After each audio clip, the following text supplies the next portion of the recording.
Début des épreuves écrites du brevet des techniciens supérieurs, plus de 46 000 candidats à l'assaut du BTS cette année. Rencontre entre les jeunesses ivoiriennes et chinoises au cœur des échanges, des possibilités d'étudier en Chine pour les jeunes ivoiriens.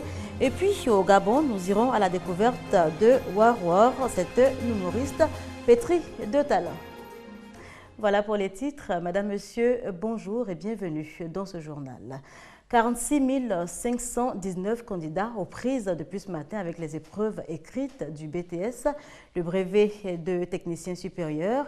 Les hostilités ont démarré ce matin dès 7 heures. Plusieurs filières ont été retenues. Innovation cette année.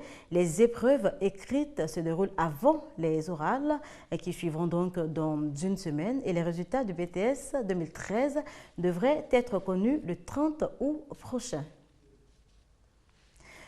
On les rencontre un peu partout, ici à Abidjan, des coupeurs d'ongles ambulants, offrant leur service pour 50 ou 100 francs CFA, offrant également, et ce sans le savoir, toutes sortes de pathologies, vu que le matériel utilisé est souvent mal ou pas du tout aseptisé. On fait intrusion dans le milieu des coupeurs d'ongles ambulants et c'est avec Laetitia Mongli. Travailler c'est trop dur, épauler c'est pas beau, mener la charité, c'est quelque chose que je ne veux plus faire. Chaque jour que moi Une dizaine de paires de ciseaux en main, un liquide moussant, une serviette de fortune. C'est tout ce dont a besoin Soumaïla. Le jeune homme de 22 ans est coupeur d'ongles ambulants. Couper, tailler et nettoyer les ongles des orteils et des doigts, il en a fait sa spécialité. C'est ça qui est mon ciseau. Donc quand moi venir ici à Abidjan, c'est ça seulement qui est mon travail. Si quelqu'un ne connaît pas, c'est lui qui est blessé. Mais si quelqu'un connaît, travaille bien, il ne laisse pas. Comme Soumaïla, chaque jour dès le lever du soleil, de nombreux adolescents d'origine nigérienne parcourent les artères de la capitale ivoirienne à la recherche de la clientèle qui très souvent préfère cette méthode artisanale tout en faisant fi des dangers qui les guettent. C'est 50 francs, en tout cas c'est moins cher et il fait bien. On dit ça donne maladie. Moi-même, mon père n'aime pas qu'on fait, mais on fait quand même. J'ai conscience des risques, mais on fait avec. C'est Dieu qui nous protège. Je suis au courant qu'il y a des maladies, mais je prends le risque quand même. 50 à 100 francs CFA. La somme est peut-être insignifiante, mais à la fin de la journée, le compte est bon pour ces coupeurs d'ongles. Souvent, ça dépend. On peut avoir 2000 ou 1500, ça dépend. J'ai trouvé 2500 ou bien 3000 comme ça. Je suis parti à la maison. Une inquiétude demeure cependant. Pas sûr que cette pratique artisanale soit sans risque. Le même matériel tranchant servant toute la journée à couper les ongles sur tout type de pieds et de doigts. Oui, ils m'ont blessé une fois. Bon, j'ai mis au désabel, j'ai dit bon c'est bon, il n'a qu'à partir. Les coupeurs d'ongles ambulants, quant à eux, se veulent rassurants. C'est le seul là-bas où j'avais. Je prends au javel pour laver ciseaux là. Vraiment, je mets au javel, je lave avec ça. Je javel sur moi-même. Les coupeurs d'ongles ambulants ne font toutefois pas l'unanimité. Pour une partie de la population, pas question de présenter ses ongles d'orteil et de doigts à ses amateurs. Alors, on les nettoie soi-même ou on se rend dans les espaces de beauté. Mes mains, elles préfèrent faire ça avec mes dents. Non, je préfère mes dents, quoi. Pas qu'on me blesse. C'est ma femme qui fait pour moi. Ouais, les jours, bon, samedi, dimanche, je suis à la maison. Il y a les produits qu'elle achète au marché, elle vient, elle me fait ça à la maison. Je me débrouille à la maison, je préfère faire à la maison. Moi, j'ai mes matériels. J'apporte chez celle qui me nettoie les ongles et puis elle le fait. Oui. Mais ici encore, la stérilisation du matériel utilisé pour l'entretien des ongles laisse à désirer. Il faut faire bouillir de l'eau chaude, bien bouillie, et tu trempes le matériel là-dedans. Tu mets un peu de javel, un peu de shampoing pour bien désinfecter, bien laver. Se faire couper les ongles entre deux courses, ça fait gagner du temps et de l'argent certes, mais on peut y perdre un doigt, un orteil ou même la vie. Alors un minimum d'hygiène de la part de ces esthéticiens nomades pourrait rendre l'activité plus rentable, mais aussi, et c'est le plus important, plus fiable.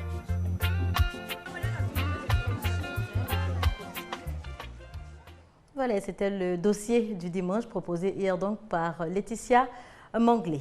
Réduire la carence en vitamine A et partant la mortalité infantile, c'est le défi de l'organisation Hélène Keller internationale, également du ministère de la Santé et de la lutte contre le sida. Stratégie adoptée, la supplémentation en vitamine A et les partenaires réfléchissent sur les moyens de sa pérennisation. Thomas Guessambi. La carence en vitamine A est aujourd'hui un véritable problème de santé publique. Réduire cette carence, c'est aussi réduire de 24% la mortalité infantile. Depuis plus de 10 ans, la Côte d'Ivoire, soutenue par le gouvernement du Canada et des partenaires techniques tels l'UNICEF et l'organisation Hélène Keller internationale, mène la lutte contre la carence en vitamine A. Environ 20 000 enfants sont sauvés par an. Mais aujourd'hui, il est question de pérenniser l'initiative aux multiples enjeux. Il s'agit d'un programme qui est peu coûteux et qui peut réduire la mortalité infantile. Donc ce programme, nous le poursuivrons au moins jusqu'en 2015. La question a un impact négatif sur le développement socio-économique du pays. Les autorités ivoiriennes en sont convaincues. Mais contexte de sortie de crise oblige, elle souhaite être toujours accompagnée par ses partenaires. Je dois indiquer que la Côte d'Ivoire fait beaucoup déjà. L'année dernière, c'était déjà 800 millions qui avaient été octroyés au programme national de nutrition.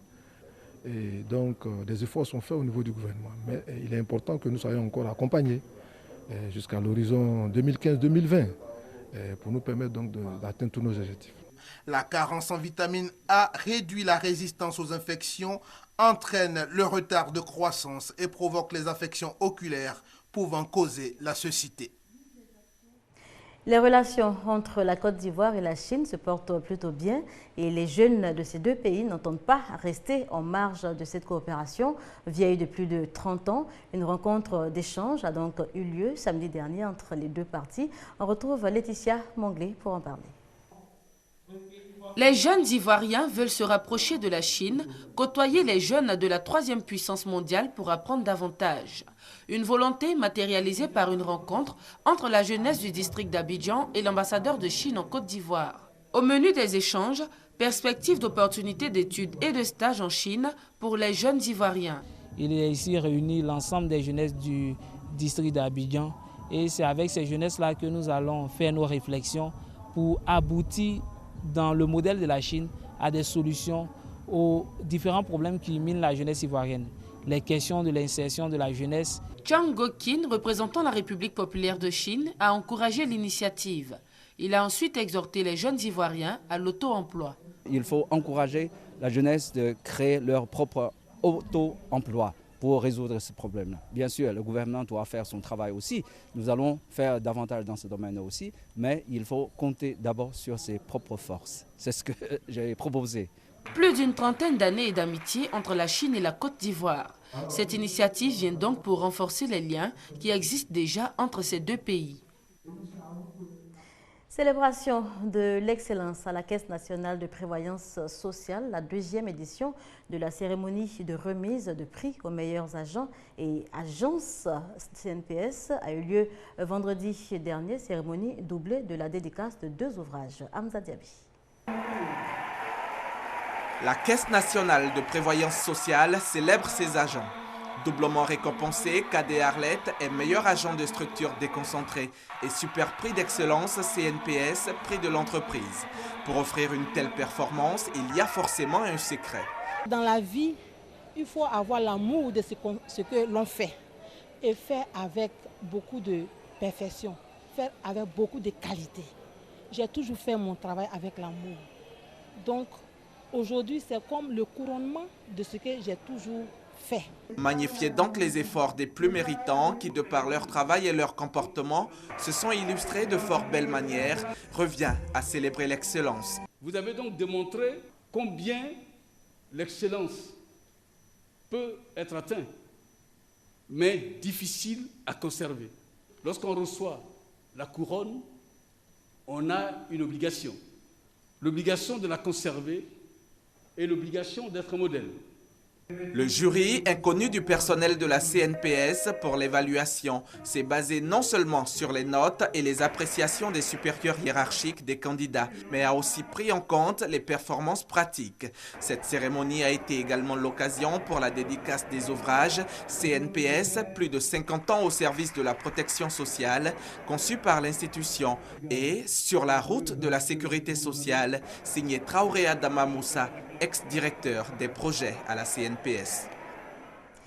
Médaille d'argent pour le consul honoraire de la Côte d'Ivoire en Roumanie, Aka Hatano Christophe, une distinction pour donc avoir mené à bien sa mission dans ce pays. Et on retrouve Hamza Diaby.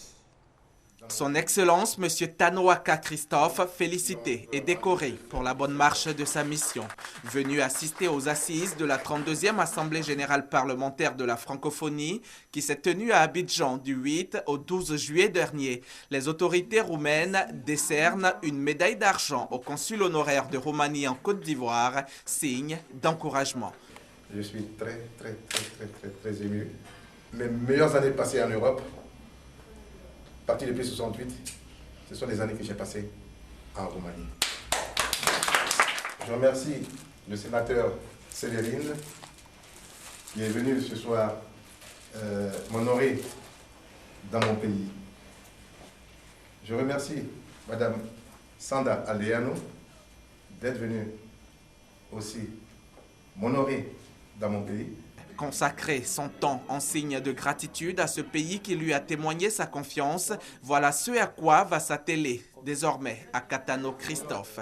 Il a rassuré les autorités roumaines quant à sa disponibilité totale concernant leurs compatriotes pour lesquels il ne ménage aucun effort. Selon Akatano Christophe, l'homme du jour, cette médaille représente un créneau de succès pour l'honneur fait à la Côte d'Ivoire à travers l'un de ses fils. Hors de chez nous, je vous invite à aller à la découverte d'un humoriste pétri de talent, Warwar, l'imitateur de feu, le président Omar Bongo, qui se donne un autre défi désormais, celui d'imiter l'actuel président. Pour rien au monde, ces jeunes n'auraient manqué le spectacle de leur idole il y a 10 ans, que Warwar ne s'était plus produit sur scène. Pour son retour, l'imitateur de l'ancien président Omar Bongo a servi un régal à ses fans. Exemple, un dialogue imaginaire entre George Bush et Omar Bongo, dans lequel le Gabonais suggère d'envoyer un acteur de film hollywoodien à la place des soldats en Irak. Warwar a aussi tourné en dérision les victoires électorales de l'ancien président. Suffrage exprimé en pourcentage. Son Excellence Omar Bongo, 99,99,99%. À la sortie du spectacle, le public était ravi. C'était très bien. D'abord, il sait le faire. Depuis toujours, il a su imiter le feu président, donc c'était vraiment bien. Il était très amusant dans tout ce qu'il faisait. C'est vrai qu'on a vu ça à la télé, mais là, voir ça comme ça, c'est intéressant, très intéressant. C'est en Toum, dans la banlieue de Libreville, que l'artiste peaufine son talent autour de sa famille. Pour une première fois, il a accepté de dévoiler le secret qui lui permet d'imiter Omar Bongo. Bongo, lui, pour l'imiter, Omar Bongo, le président, le feu, c'était plus la basse. Il fallait vraiment plus se focaliser dans la basse. Et puis avoir son articulation, donc avec les... Parce qu'il n'avait pas souvent l'art de bien prononcer les mots en ion. C'était ça un peu ça, une petite difficulté. Et quand tu rentrais dans ce jeu-là, tout de suite tu te faisais remarquer, tu rentrais dans son tempo. L'humoriste Warwar a conquis son public. Il s'est d'ores et déjà attaqué à un nouveau pari, imiter Ali Bongo, le fils et successeur de l'ancien président Bongo. Et puis le statut de zone protégée pour la forêt de Moyombe dans la province de Cabinda, c'est en Angola, une mesure qui devrait permettre de protéger au moins 2000 km² de cette richesse dans le pays. Voilà, c'est tout pour ce journal. Retenez que les épreuves écrites du BTS 2013 ont démarré ce lundi matin en Côte d'Ivoire.